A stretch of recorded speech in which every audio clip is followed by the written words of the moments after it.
मग बाबासाहेबांचं नाव आहे तो संविधानाला कारणीभूत आहे, त्याला तुम्ही संपवायला निघालाय.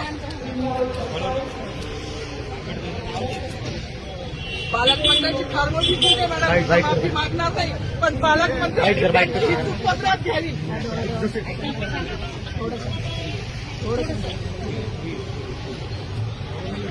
मला मीडियाशी घेणं नाही मॅडम, मला सस्पेंड केलं, मी नारूचे गाड्या उपसी, मी माफी काम करीन, पण बाबासाहेबांची ओळख पुसून येणार नाही. मला सस्पेंड करायचं करू शकता मॅडम. बाबासाहेबांना संपवायचं काम करायचं नाही.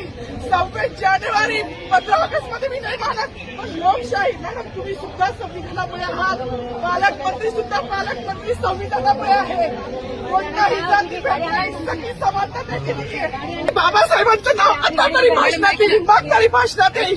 ज्या लोक संविधानाला लोकशाहीला कारणीभूत केली त्यांची नावं वारंवार घेतली गेली, मग जो संविधानाला कारणीभूत आहे तो प्रजासत्ताक दिनाचा जो मानकरी आहे त्याचं नाव भाषणात का नाही.